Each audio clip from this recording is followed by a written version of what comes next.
This episode has been brought to you by MANSCAPED. The new Lawnmower 5.0 Ultra is every man's cheat code to look good, feel good, and turn the page on confidence this year.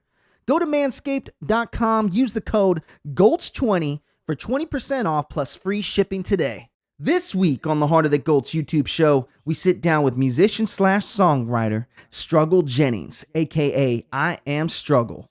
In this exclusive interview, we dive deep into his latest release, Only God Knows, featuring Jelly Roll, talk about his upcoming second country album, Last Name, and you'll hear some never-before-told stories behind some of his favorite albums. Let's check out the episode.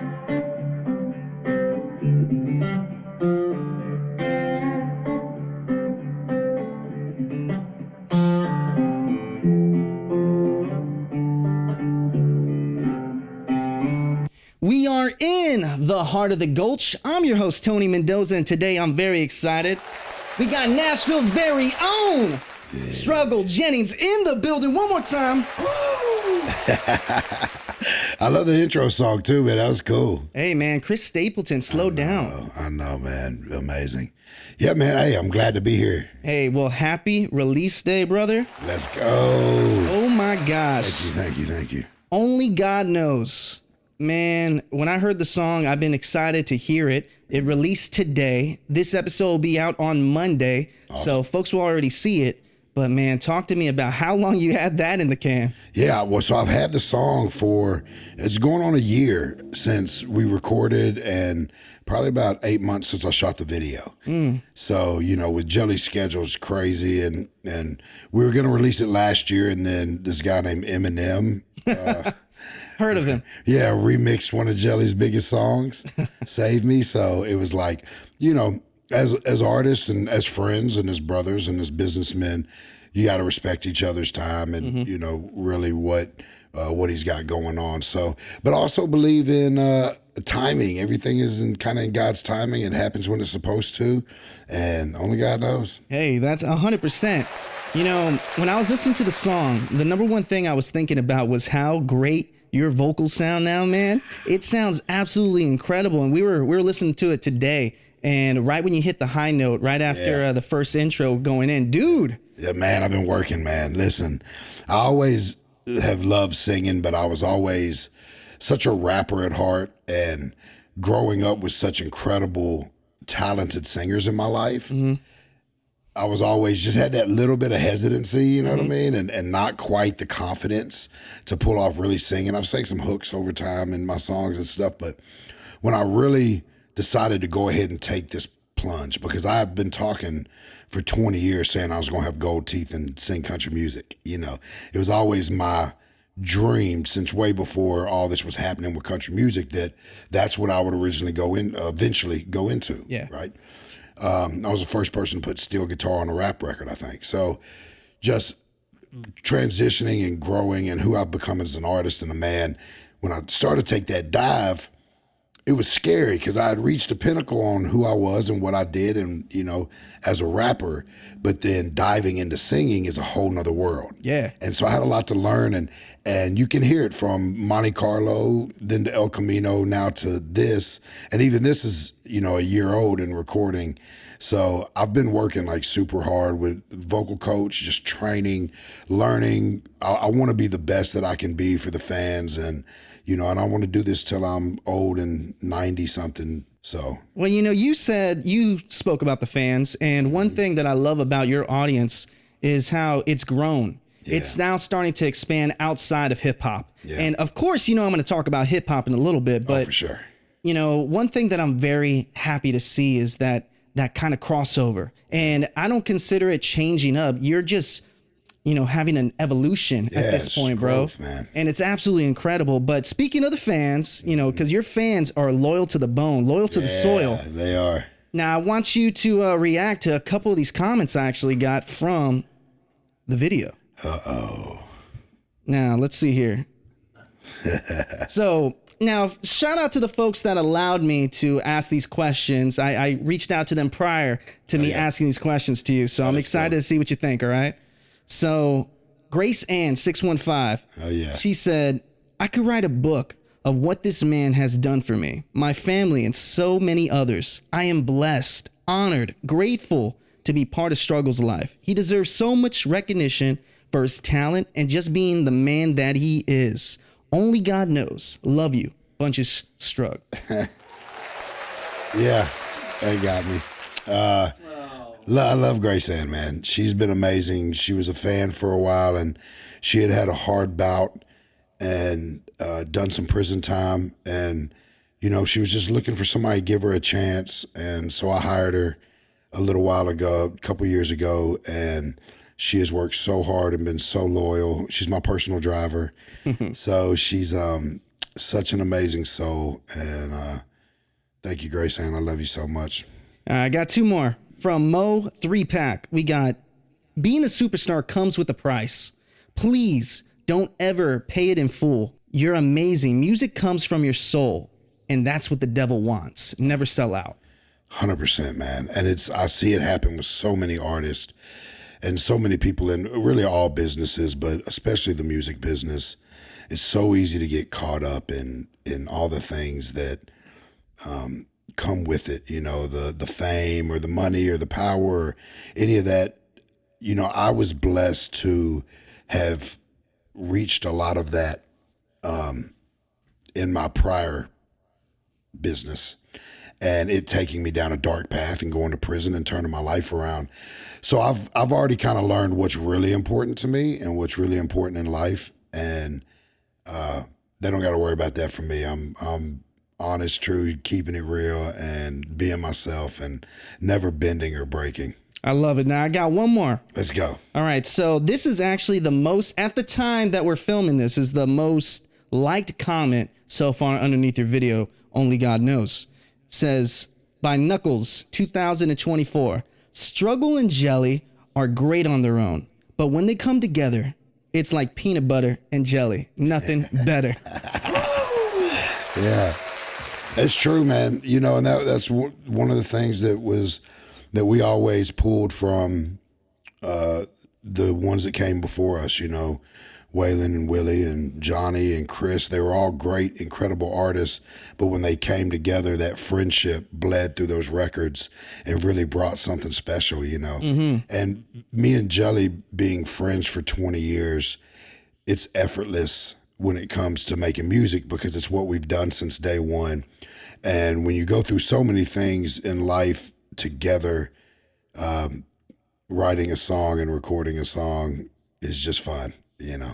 It's so cool, man. And I see that it made you a little emotional. I apologize for bringing the emotions out, good, bro. That's good. I'm over here choked up. Grace Ann got me. And I didn't think it was going to get you that quick. I'm on a meal plan right now, and I really got emotional about peanut butter and jelly. I would love to have one. Well, you know.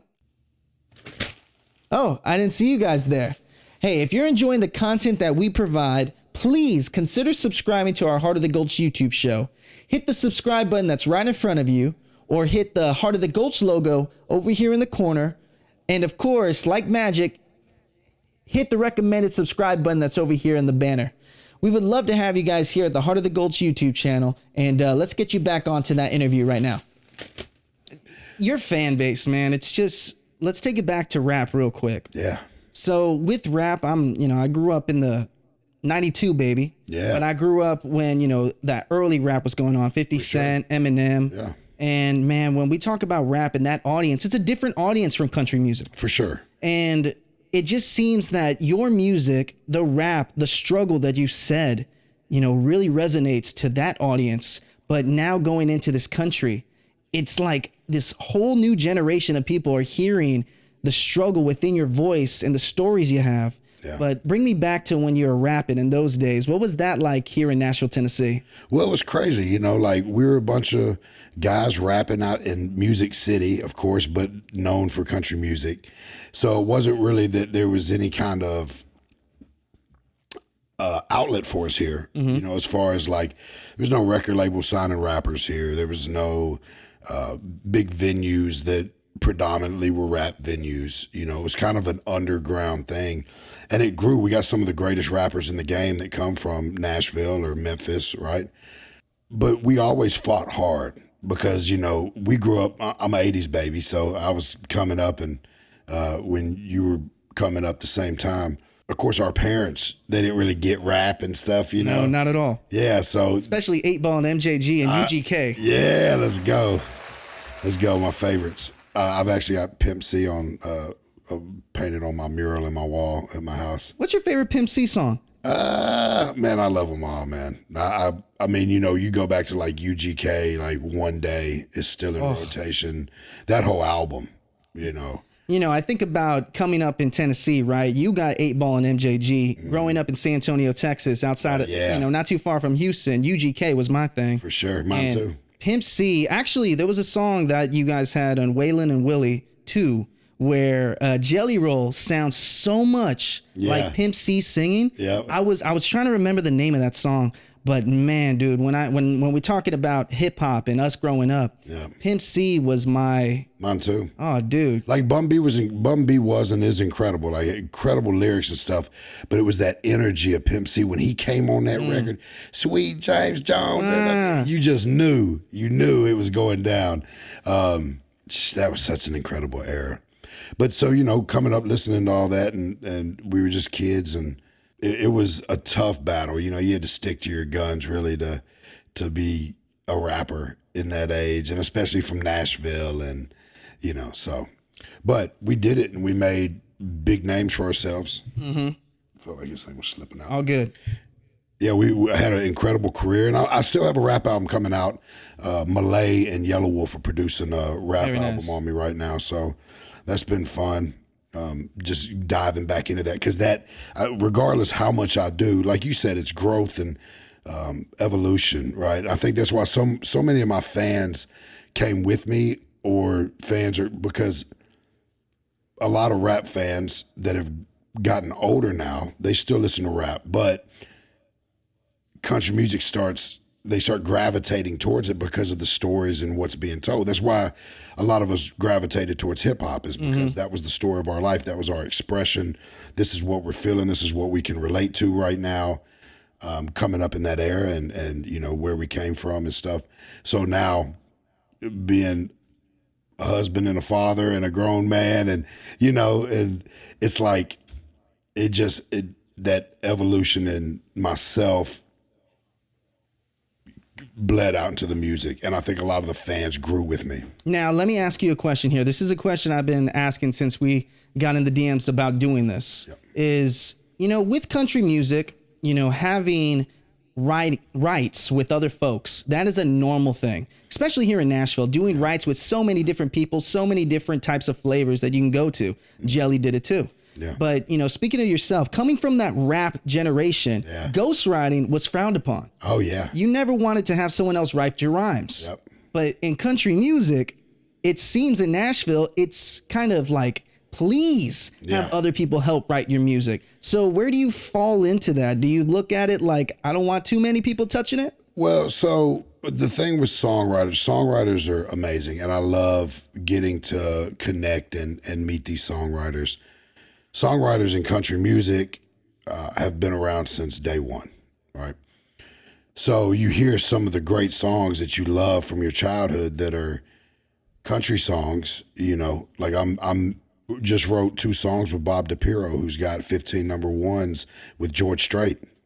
Some songs that I love, and I'm getting to write with the guy that wrote this song that I loved as a kid from one of my favorite artists. Being a rapper my whole life, you're right. I've wrote every single bar and verse that I've ever said out of my mouth.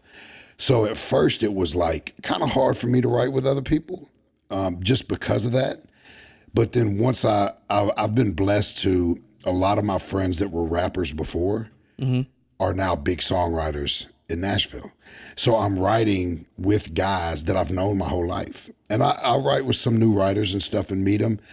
But I haven't done the thing where it's like a bunch of people in a room. It's normally just 1 or 2 of us, maybe 3 of us, a track guy or a guitar player and a couple of us writing, or just me and one other guy and a guitar player.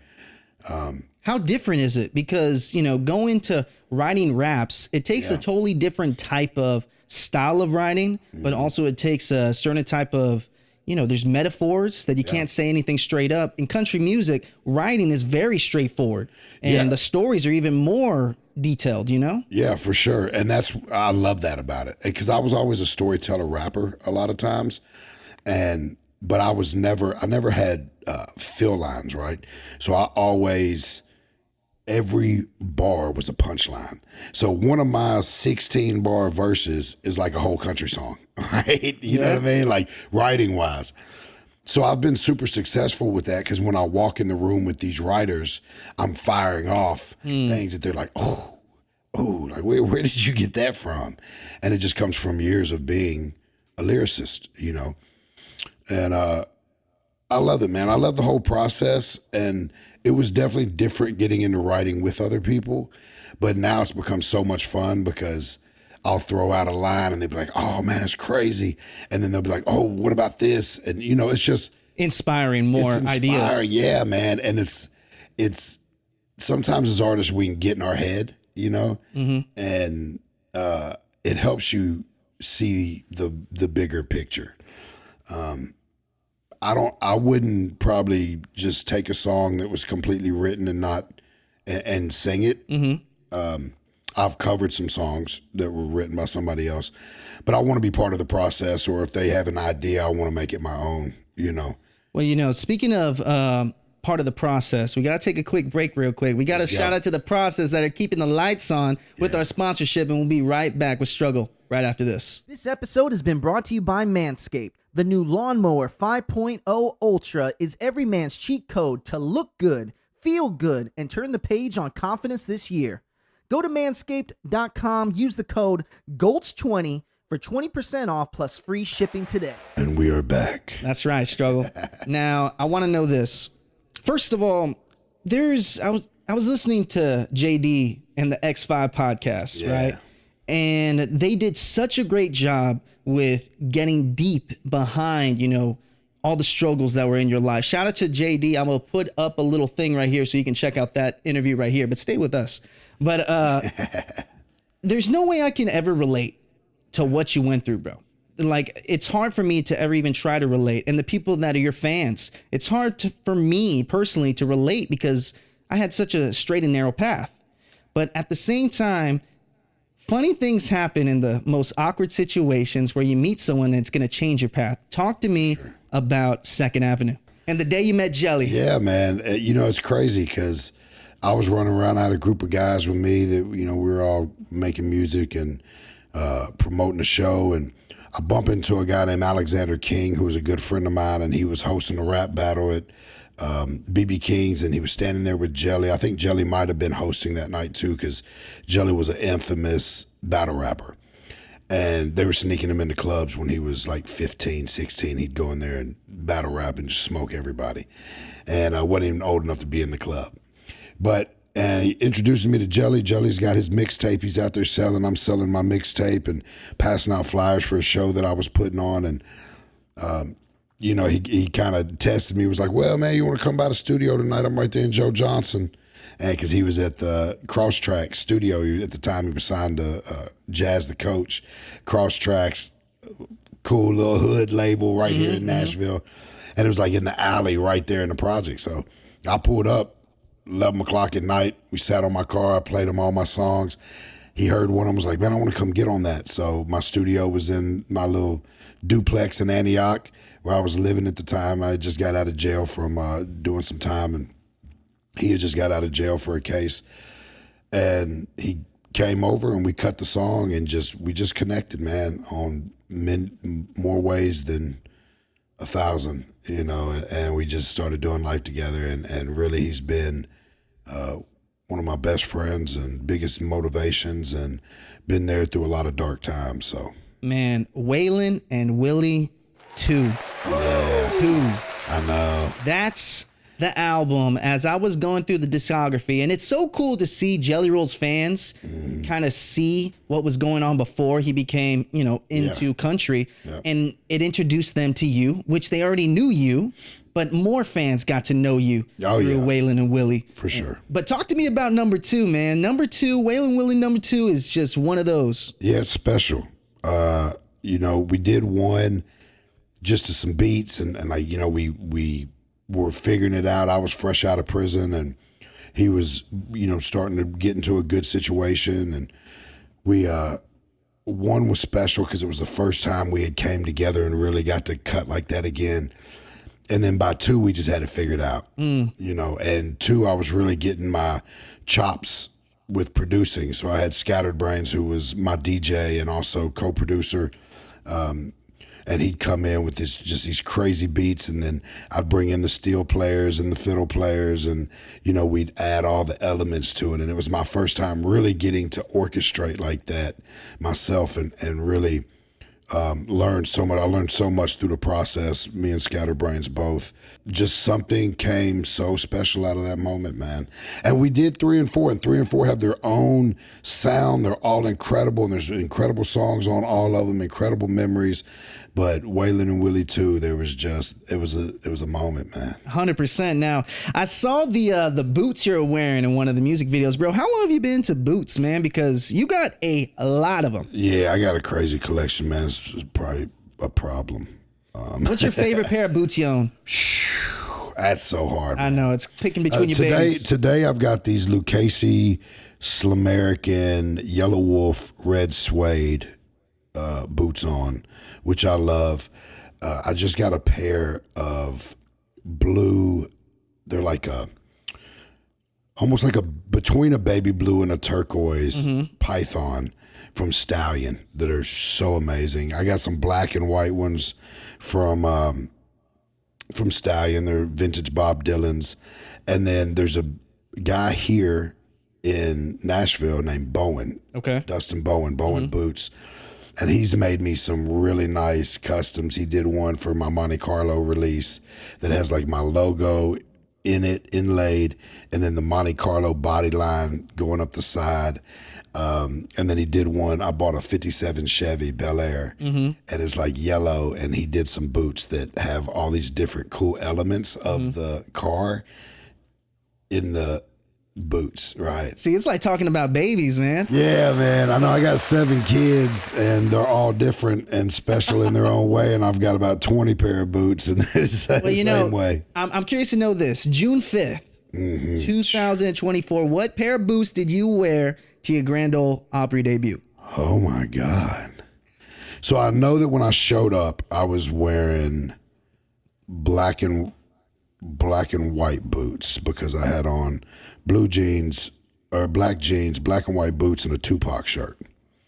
That's when I showed up. And then once I got dressed, I put on snakeskin boots, snakeskin Stallions, with some jeans and a shirt that had for my sound check that had like tans and stuff in it.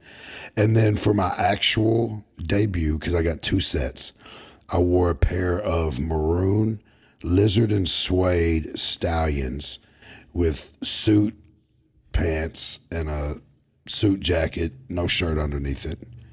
Of course. Hey, the fact that you remember that is amazing. But, you know, talk to me also about, not to break the conversation there, but, you know, with your friend Jelly, that you guys were growing from the mud together. For sure. And one thing I loved about that Grand Ole Opry video is it shows that moment when Jelly Roll comes to you and says that you're going to be playing the Grand Ole Opry. Yeah. And I saw the emotion on your face. I think that's what made so many other people fall in love with you, man, is that you're not afraid to show your emotions. Yeah, no. The struggle really does come through. So, yeah, talk to me about what that's like to grow up in Nashville, started off in hip hop, and then the evolution into being asked to go to the Grand Ole Opry with your best friend telling you about it. Dude, I mean, there's no words to describe it except the ones you just gave. It is such a feeling of, you know, redemption and just, it was like, man, it makes it where everything that I have been through and everything that we endured made it all make sense, you know, and it was such an honor. When he came up and asked me, he walked up and he started crying, and I didn't see the cameras at first. So I'm like, bro, what is wrong? You know what I mean? Like, we've gave each other some pretty bad news in different ways of life, you know? So I'm thinking somebody's died or something's happening, you know? And then when he said it, I was just completely blown away. And I got emotional in that video. But when I walked away and got to call my family and then my team, I was just waterfall, couldn't even hardly speak. And then to walk out on that stage and one of the most sacred places in country music, and not only it be my Grand Ole Opry debut, but it landed on my last day of parole. And it was like a wink from God saying, this is the end of one chapter and the beginning of another, and you have moments in your life where you just know that you're right where you're supposed to be. And all roads led there, and so it gives you that sense of like no regrets, no guilt. Like I've made a lot of bad decisions, but everything that I did in my life and, it made me who I am and it brought me to where I'm at. And well, the road you came, right? Yeah. And man, one thing I heard in multiple interviews you've done, man, there's only one struggle voice. Yeah. And bro, it's so cool to see that evolution on Only God Knows of that voice, because you still got that grit. You still got the, how do you do it? Yeah, I can't do it, but I'm glad you did it. Now, okay, speaking of which though, and talking about the Grand Ole Opry, talk to me what it was like to finally feel like Nashville accepted you. Now, before you answer that, Nashville is such an interesting place because it's so much a country music business, and there's so much amazing music out here in Nashville, Tennessee, all different types of music. For sure. But it seems like when you were going through the hip hop stage before that evolution into country, it almost seemed like you were struggling to get in the door. And now with this amazing evolution you're doing, it just seems like Nashville's really opened up the doors for you now. Well, I gotta give a lot of credit to Jelly Roll for that, because we didn't. They did not let us in the door. They didn't know what to do with us. When I was doing country rap, they had no idea how to market that. They had no idea how to make it happen. They didn't know how to make money off of it, right? So they did. It was, we were never really invited to the parties. If we showed up, they didn't tell us no, and they let us hang out. But, it was, it's always been kind of a boys' club, and it's really sacred to them, right? Country music and the country music industry is super. They really do a lot to preserve the integrity of country music. And I know some people that are listening probably will say, whatever, there's so much music out there that's formulated by the labels that's not real country and all that. But the people the gatekeepers and the people that really are here in the city, they love country music and they try to preserve that. They've learned their lessons from people like Taylor Swift, who blew up in country and then went pop, and they felt like kind of abandoning country music, and so not dissing the Swifties. No. Yeah, absolutely. Yeah, we don't want to. Shout out to the Swifties out there. We love you guys. No, she's an incredible artist and she had her own path. But I was saying that to say, they really do.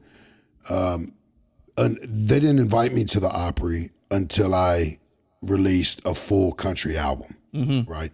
Monte Carlo, I was singing a lot and it was country, but I was rapping on it. So it wasn't until I finally released a full-length country album that they invited me. And that just goes to show that they really do hold dear to the integrity of country music, and they try to reserve that and preserve it, right? Well, speaking of country music, talk to me about Outlaw Country. Yeah. And what Outlaw Country means to you, means to your name, but more importantly, for the folks out here that are watching this that do not know what Outlaw Country is, give them a little information about it. Yeah, so, 1976, they released the Outlaws album, my grandfather, Waylon Jennings. That's right. Yeah, first country album to ever go platinum. Uh-huh. And, they were outlaws in the sense, they were outlaws in a lot of sense, but they were outlaws in the sense that they weren't doing the typical country or what was even known as country or traditional. There was a lot of rock and roll in it. There was a lot of other elements, and they had the crazy hair and the leather jackets, and it wasn't at that time. Traditional country was suit jacket and tie, and it was a little bit different. So I think we've kept that same spirit. We're not like your average traditional country. You're never going to see me in the dress like some of the country stars that are out there right now. I'm just me, man, and I'm gonna do it my way. I'm gonna tell the stories of the people. I'm always keep it, true and transparent and authentic. And I think that's the outlaw spirit, is just not letting anybody tell you what you're supposed to say or how you're supposed to sound. And I've got a project coming out in July called 1976 with one of my fellow outlaw country music guys, Brian Martin. Okay. Now, 700 unreleased songs you got? No, 70. 70? Yeah, 70-something unreleased songs. Oh, well, way to correct me there, because 700 a lot, too. I thought you were Lil Wayne for a second. Yeah, 700 would be crazy. I did write close to 200 songs last year. And, I've definitely got over 700 songs. But 70, I think we're at 76 right now, 75, 76 unreleased songs ready. What's that like? So, I asked that to a lot of musicians, right? What's that like to hold back that much music? But more importantly, you love to make albums. Yeah. You will make collaboration albums with whoever you feel is right. Yeah. So what's that like to have collaborations and single songs, and then you don't like to go backwards and try to remix? You love to hear the progression. For sure. Yeah. No, I try not to ever go back and re-record after the initial recording, because even if I can sing it better, it was that moment, and it's what was real in that moment.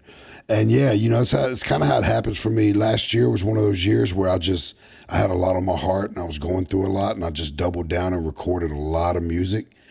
And it's hard, because if it was up to me, I would just release the song the day I wrote it, right? I would just put it out there. But you gotta, the business side and the artist side, you don't want your song to just keep getting overlooked if it's not marketed right, or you don't get to promote it the right way, or you got to kind of be smart about it, because at the end of the day, I'm making music for myself and for the fans, but also want to send my kids to college. You know what I mean? So it's just find that balance, because like as an independent artist, I don't have the backing of any major label. I don't have backing from any distribution company. I don't have any financial backers. I'm just doing this on my own. And I've got a great team, not to take away from, the people that work for me that are helping me out. But so many songs that could have been #1 hits just flew off the radar, or flew over people's head, or got swept under a rug because of not having the right rollout or the right money to put behind it.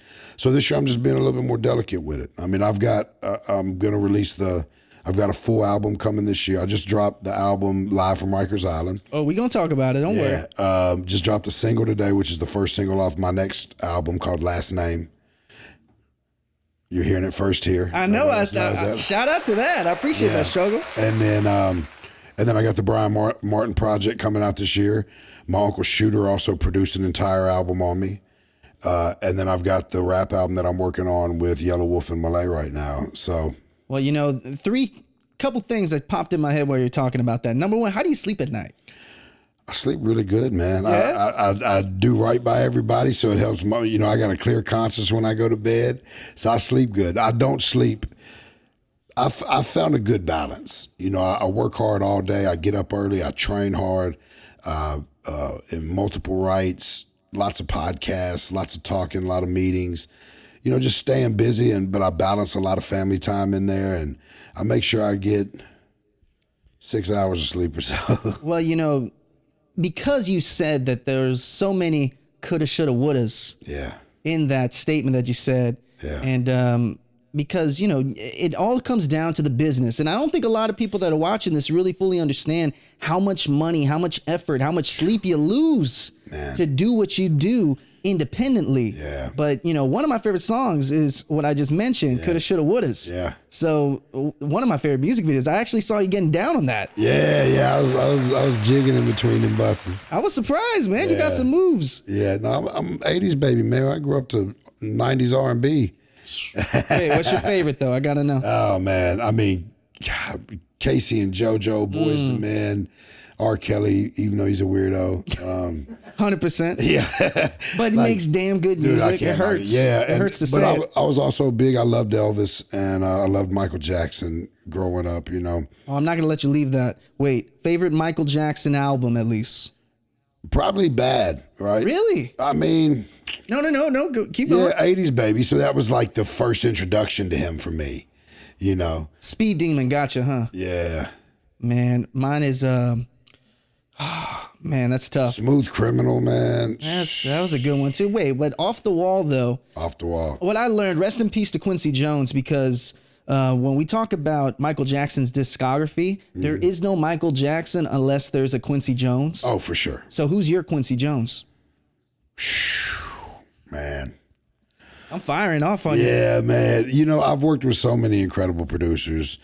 And if we're talking about my back catalog and really, you know, making all this happen, Scatterbrains was my right-hand man. 100%. So such a good dude, such a great producer. It's my brother forever. He's been branching out and working with a lot of artists lately. And in return, I was kind of branching out, working with some different producers. So like my next album, Last Name, is produced by Ned Cameron. And he's amazing. He just signed under Ashley Gorley. He's crushing it. He's got one of those real empowering stories where he had a bunch of platinum records with like Kid Ink and Wiz Khalifa and MGK. And then, you know, he got addicted to drugs and went down that dark spiral and then got sober and bounced back. And now he's one of the biggest producers here in Nashville and just incredible energy, you know, like really, really a success story and still sober to this day and he's crushing it. So Scatterbrains, Ned Cameron, and then dude working with my Uncle Shooter, who that was like one of the most special things. And we'll definitely do more projects together because that was, I mean, we're a year apart, but he's my uncle, so we grew up like brothers. And then to watch his success as a producer, and he's always been a shining light in my life and one of the best people I know. And then now working with Malay and Yellow Wolf, and you know, Malay's one of the greatest producers ever, from like John Legend and Andre 3000 and Frank Ocean, like just incredible records. And you know, me and Yellow Wolf have been fucking best friends since '08, and watching him come into his own with producing, he's an incredible producer too. So I just, you know, and I'm a producer, so I really have been blessed to work with some amazing producers. You know, when you talk about redemptions, there's so many people that struggle. You know, I struggle every day in certain things, and I know you struggled, and you still do. Still do every day. How do you, you know, go on every day putting that next foot forward and not allowing anything to break your path? Well, I think it's just really realizing, coming to terms with the fact that everything happens for a reason. It sounds super cliche and corny, but when I look back at some of the biggest tragedies in my life, some of the most traumatic moments, in hindsight, they became my biggest blessings. And they became things that moved the path into the way I was supposed to go, right? So once you realize that, like, all you can do is put one foot in front of the other, keep moving forward towards your goal, never give up, and it's gonna all work out. It's gonna all fall in place as long as you make the best decision that you can and stand on it. Just need some snakeskin boots. Yeah, there you go. Hey, real quick, we're gonna take another quick break. We'll come back with a fun game, and then, man, I am struggling. I'm excited for this. Yeah, man. Let's do it. Let's go. So I'm curious to ask you, the Grand Ole Opry, which one made you a little bit more nervous, the Grand Ole Opry or the listening room? Man, you know, they're both different. The Grand Ole Opry, I was going in, and it's, you know, it's the most sacred place in country music. So the energy walking into that circle is like no other. Now, the listening room, for me, was one of the biggest accomplishments in my life so far, because it's a songwriter's place. I've went there a lot of times and watched some of the greatest songwriters sit up there and sing our favorite songs. And what I love about songwriters is they're the ones behind the curtains that create something that we love. And, you know, we see the face of the artist and we love the artist, right? But it's like the person that actually created that. Mm-hmm. And since I pride myself so much on my songwriting and being a songwriter and being a lyricist, that was special for me to be invited to come up there and host my own writers round. Mm-hmm. On a snowy day. On a snowy day, still packed it out. Had Michael Whitworth and Jed Harvey, who are incredible songwriters, up there with me. My whole family showed up. But the thing about the listening room is it's dead quiet. They're hanging on to every word. Mm-hmm. When you hit that punchline on that chorus, they go, you hear them, you know, like, wow. Mm-hmm. Like, and if you don't, then you don't hear them, right? So that was really super surreal. And I was real nervous because things like that you really care about, you want to always do it justice. 100%. So it's like, you know, I've learned to channel that nervousness and know, okay, I'm nervous because I'm doing something great.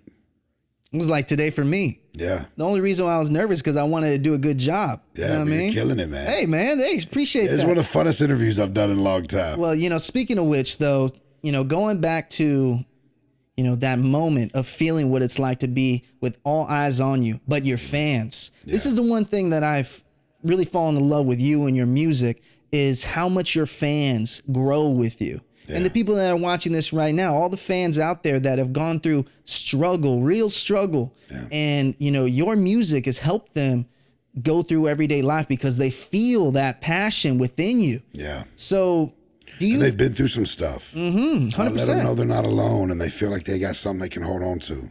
And, you know, when we go into these writers rounds, right, where there's musicians that have the range, crazy range. Yeah. But you come from that hip hop generation where nothing's going to break you down the shoulder and your shoulders are big like mine. Yeah. So do you ever get nervous when there's someone next to you that's killing it? Oh, of course. I get nervous, but at the same time, it's like what I've had to learn, because at first I was like super nervous because I was just coming into my own and finding my voice.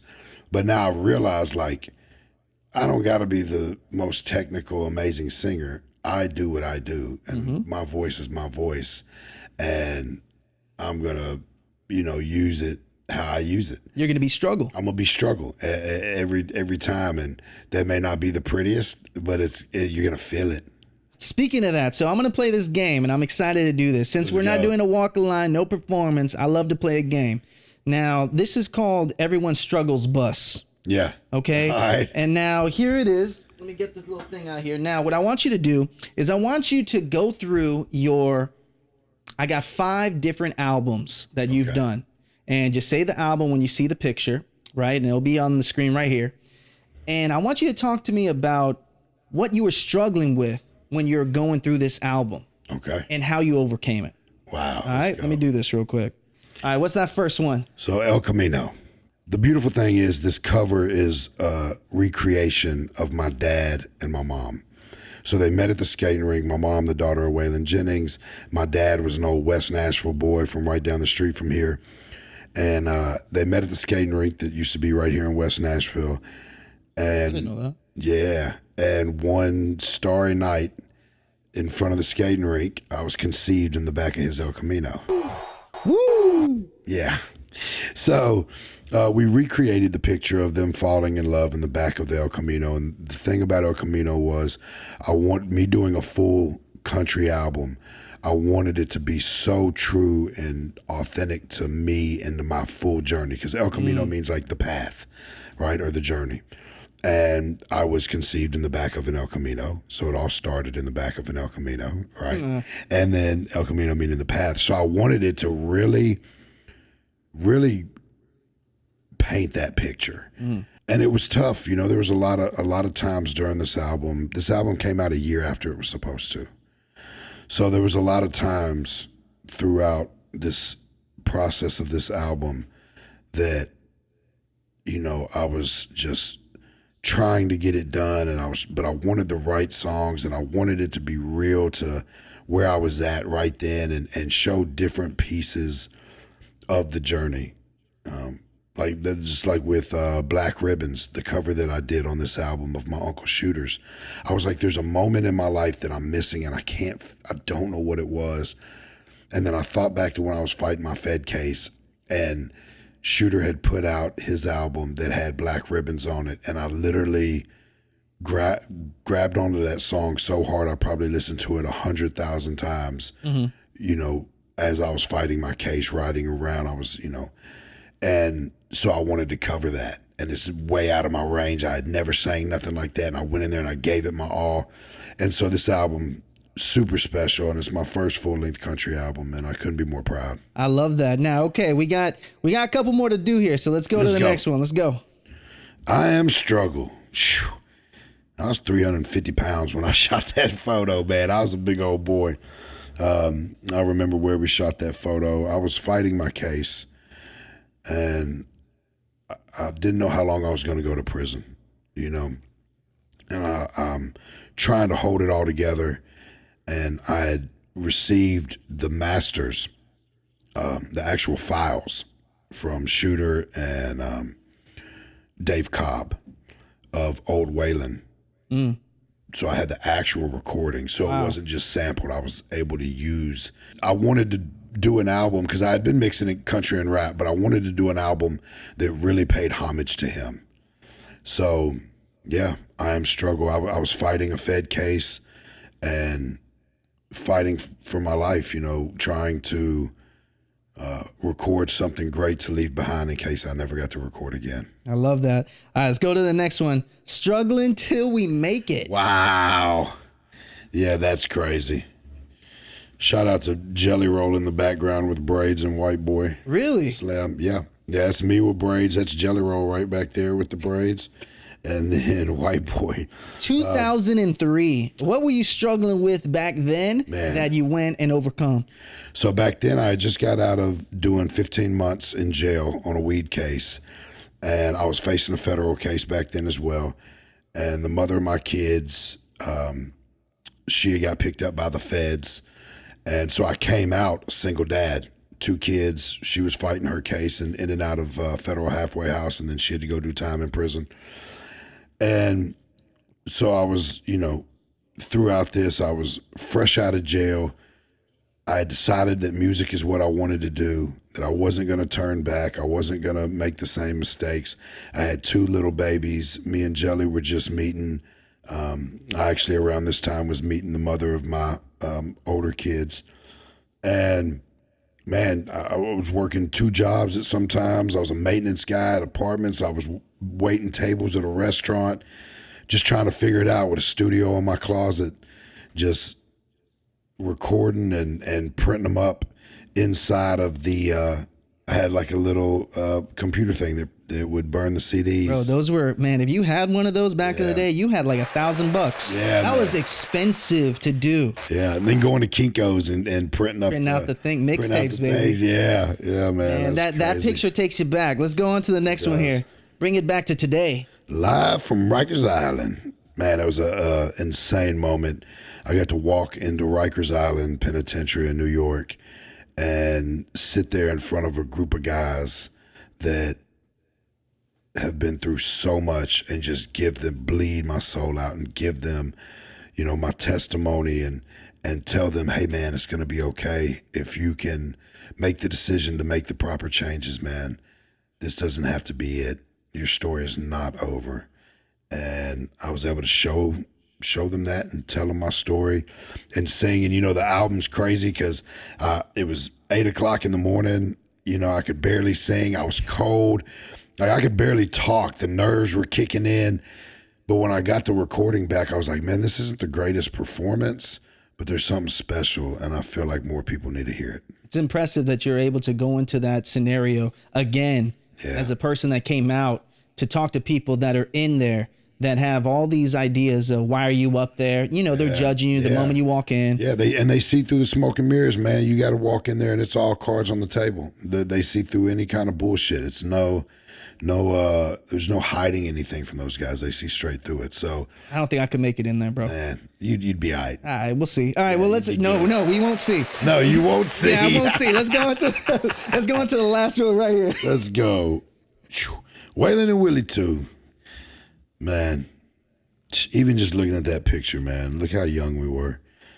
Jelly's getting back to that weight now, and I'm so proud of him. And I saw the video, Only God Knows. So that was Jelly before he started to lose the jelly. Yeah, man. Yeah. Well, he in that video, he was probably down about 40, 60 pounds because he got down in Waylon and Willie II area. He had got down to 298. Really? From 500, from over 500. And, before I went into prison, that's what inspired me to get into shape. Was we were living together. We had a house together in Donaldson, and me and my wife at the time, my 5 kids, and then him, because he was in and out of town so much. He's had a bedroom there, and so he came back from the doctor one day, and he was emotional, and so the doctor said he wouldn't live to be 30, and so I said, Bubba, let's do it. So for about 3 months, we went to the gym every day. We got trainers. We were holding each other accountable, eating. He lost about 60 pounds. I lost about 45, and then I got locked up. And so when I went in there, I lost 120 more pounds. He stayed out here and kept at it, got into boxing real big and working out. And so in this picture, he was 298 is what he had got down to. And just looking incredible. And then, he went through with success and then his father passing and just a laundry list of things that he let himself get back up over 500. And I heard the other day somewhere he said he's like at 380 or 360. So he's working it back down. I can see. He working it, Jelly, man. We love you out here. You got to have him around. Well, so I'm going to leave you to my last 2 questions here. First of all, what'd you think of that? That was dope. I love that. That's cool. I love that. All right. So my last You got to be careful asking me questions like that because I'll get real windy. I will talk for this will be a 6-hour podcast. I'm looking at the team right now and I could see everything. All right. Yeah. Now, bringing it back down real quick. And this is a question I ask every single guest that's in this room. And, not having that imposter syndrome, we all have it. I can only imagine your evolution going from hip hop to country music now that you're killing it in country music, and only God knows that. But how did you not let imposter syndrome get in your head and change what you're going to do, putting that one snakeskin boot in front of the other? Man, you know what? I'm not going to sit here and lie to you and say that it hasn't got to me. There's many a times where I question, like, am I being me? Am I, because when I was young, I loved, of course, I don't know if you grew up in a house, but I grew up in a house with a dad that wore cowboy boots. My grandpa wore cowboy boots. So as little as I was, I used to put on my grandpa's cowboy boots. I'm from Texas, so I feel you. Of course, right? So, and I always loved turquoise, but it wasn't what was cool. That's true. Right? So I was always living, like when people say, "Oh, you changed." Well, it's not that I changed. I'm to my true self now. And I have to remind myself that because who I was being before was a facade or an idea of who I thought I had to be cool, right? And now being able to strip that down and, saying, I love cowboy boots. I love cowboy hat. When I was as young as I can remember, I wanted to be Billy the Kid. I'd run around with little 6-shooters on and so this is the real me, and it does though, because you have so many people that are like, oh man, you changed up. You used to have this and that. Yeah. And it's like, I didn't. I think the only thing that I changed is I decided to be true and be honest, and that I didn't care what other people thought. I was wearing turquoise before it was cool. I came out of prison like, hey man, this is what I want to wear, and had people cracking on me like, what is that? Where's the diamonds at? It's like, these are my diamonds. How about that? It's interesting to me, man, because I think in every genre of music, the true fans within that genre always don't like evolution. Yeah. I don't know what it is, and especially in hip hop. In hip hop, if you switch up at all, they look at you funny. Yeah, but if you do the same thing, they say, oh, every song sounds the same. Yeah, that's a fact. So it's like you can't win, man, and you win by just being you. Last question of the interview, and it's 2025. We're filming this in March of 2025. This will be out next week on Monday. Let's go. Come on. Now, I'm curious to know, what can we expect from I Am Struggle in 2025? What are you looking forward to? Man, I'm going to drop the best music of my life. I've got some songs that I've written and recorded that are the best songs I've ever written. I've been in a vocal coach training for the last year. I've been, freshening up my guitar. Like, I'm becoming the best artist that I've ever been. And I'm going to drop a crazy rap album with the hardest bars and remind them. You might have to see me back. Yeah. You might have to spin the block around over I'll here. definitely come. You're in my neighborhood, man. This is where I was raised. I know. at. I didn't want to, I was trying to figure out who I had to check in with, but I'm glad that I was with the guy that held the keys. Yeah. Well, speaking of which, man, I cannot express how thankful I'm here with you. I'm Struggle, man. Thank you, man. And I appreciate the team that allowed this to make this happen. And, my name is Tony Mendoza. We're still here in the heart of the Gulch. That is, I Am Struggle Jennings on release day. On release day, see you guys baby. next week, baby. Let's go. That's how you fucking do it, Yeah, bro. baby. Come on, man. That's how you fucking do it. Yeah, we got to do that again.